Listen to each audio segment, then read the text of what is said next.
नमस्कार साथियों यदि आप कोई प्रॉपर्टी परचेज़ कर रहे हैं या परचेज़ कर चुके हैं तो ये वीडियो आपके लिए काफ़ी इम्पोर्टेंट है।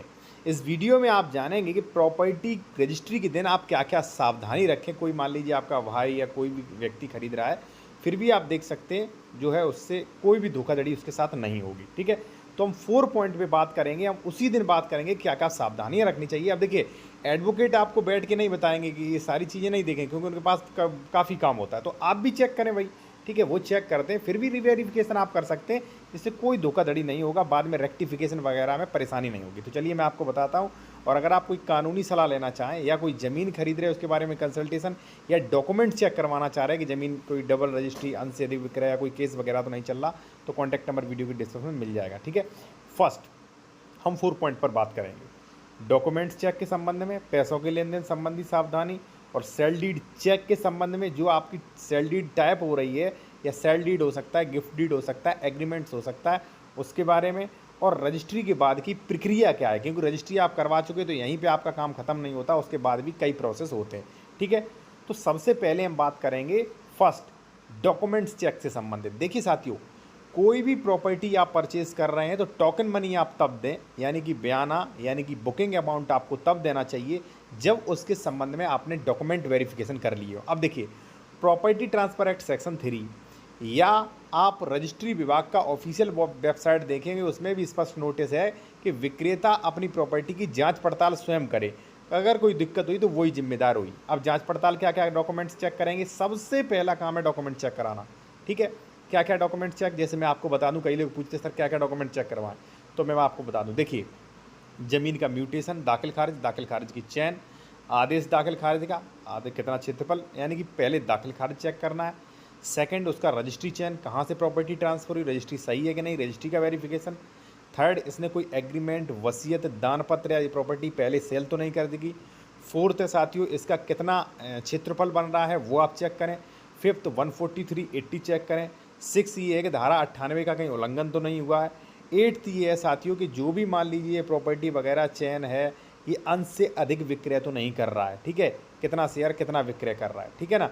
और इस पर कोई केस पेंडिंग तो नहीं है, इस पर कोई लोन तो नहीं है, ये सारी चीज़ें आप चेक कर सकते हैं, ठीक है? आप चाहें तो मेरे द्वारा भी चेक करवा सकते हैं, हमारा कॉन्टैक्ट नंबर वीडियो के डिस्क्रिप्शन में मिल जाएगा, ठीक है? अब देखिए, डॉक्यूमेंट चेक हो गए। डॉक्यूमेंट चेक पे मैंने विस्तार से कई वीडियो बनाए हैं, ठीक है ना? इसको हम इस वीडियो में क्लियर नहीं कर पाएंगे, ठीक है? अब हो गया साथियों सेकंड, डॉक्यूमेंट चेक हो गए, आपका दिन फिक्स हो गया। अब आप रजिस्ट्री करवाने जा रहे हैं। अब वहाँ पे पैसों के लेन देन संबंधी सावधानियाँ आप सुन लीजिए। देखिए साथियों, सबसे पहले ये है कि आप कोशिश करें जो आपका एक्चुअल सर्किल रेट है उससे कम तो आपको पैसा देना ही नहीं है, ठीक है? जैसे मान लीजिए 10 लाख की प्रॉपर्टी, 10 लाख सर्किल रेट है, तो उससे कम तो देना ही नहीं है, वरना आप दिक्कत हो सकता है, ठीक है ना? क्योंकि हालांकि इतना बड़ी दिक्कत नहीं आएगी, लेकिन कई प्रॉब्लम्स का सामना करना पड़ेगा, ठीक है? अब देखिए, सर्किल रेट से कम पैसा नहीं देना। सेकंड ये है कि अगर मान लीजिए सर्किल रेट से अधिक पैसा दे रहे हो तो अधिक पे स्टाम्प दे सकते हो आप, क्योंकि देखिए कई प्रॉब्लम्स हो सकती हैं। लैंड एक्वायरेशन में आपको कम मिलना, या मान लीजिए प्रॉपर्टी वापस कर रहे हो, कल से रजिस्ट्री कैंसिल हो रही है, वापस कर रहे हो, तो पूरा पैसा रिकवर होगा, वहाँ पे कई फ़ायदे भी रहते हैं, ठीक है ना? ये हो गया पैसे लेन देन से संबंधित। तीसरा, आप पैसे नगद लेन देन न दिखाएं, चेक मात्र चेक से दिखाएं नहीं, ठीक है? फर्जी चेक मत दिखाएं, कहने का मतलब ये है, वरना आपकी रजिस्ट्री कैंसिल हो जाएगी। पैसों से लेन देन संबंधी ये सावधानियाँ आपको रखनी चाहिए। और जो लोग बेच रहे हैं वो ध्यान रखें कि आप प्रॉपर्टी लेके ही पूरा रजिस्ट्री करें, और जो लोग प्रॉपर्टी खरीद रहे हैं मैं उनसे कहूँगा कि आप उसी दिन सारा अमाउंट, जो भी मान लीजिए अधिक अमाउंट, उसी दिन करें जिस दिन आपकी रजिस्ट्री तैयार हो रही है, आप रजिस्ट्री ऑफिस में जा रहे हैं। कई लोग मेरे पास ऐसे मैटर्स आ रहे हैं कि सर मैंने 40 लाख रुपए दे दिए, अब वो आनाकानी कर रहा है, फिर कार्रवाई करते हैं। तो उन चीज़ों से सावधान रहें। कोई अगर मान लीजिए ऐसा मैटर है तो आप कंसल्टेशन भी, बेहतर कंसल्टेशन विशेषज्ञ द्वारा कर सकते हैं। कॉन्टैक्ट नंबर वीडियो के डिस्क्रिप्शन में मिल जाएगा, ठीक है?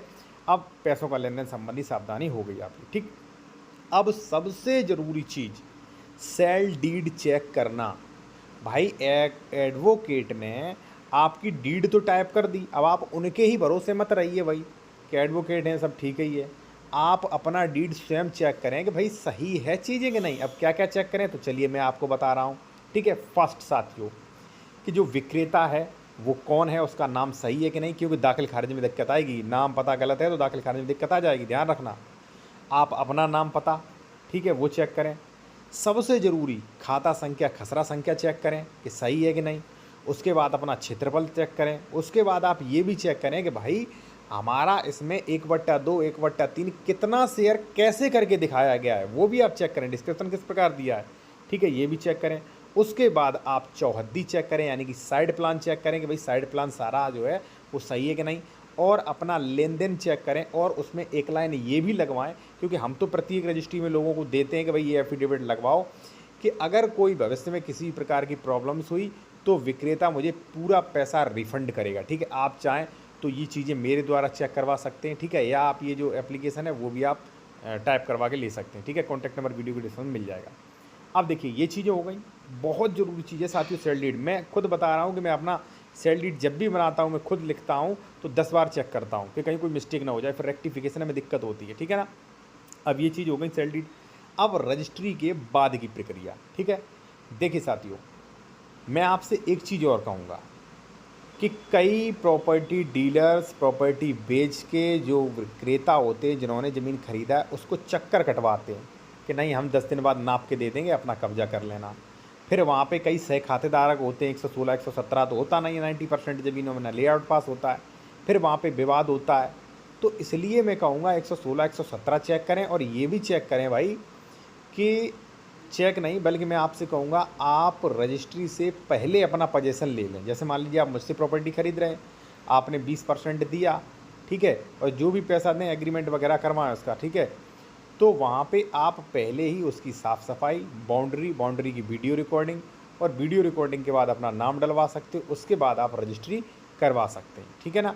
तो ये चीज़ बहुत ज़रूरी। फिर सेकंड चीज़ है अपना म्यूटेशन, यानी कि साथियों जो भी प्रॉपर्टी आपने खरीदी थी, जो भी रजिस्ट्री करवाई थी, अब उसका आपको दाखिल खारिज करवाना है। दाखिल खारिज जो है साथियों 35 दिन बाद डेट होगी, 35 से 40 दिन में आपका दाखिल खारिज हो जाएगा। बहुत दिन अगर समय लग रहा है तो यहाँ पे भी थोड़ा टेंशन वाली बात है, पता नहीं किसी ने ऑब्जेक्शन दिया, रेस्टोरेशन दिया, या एडवोकेट की लापरवाही है, चेक करें या करवाएं, ठीक है।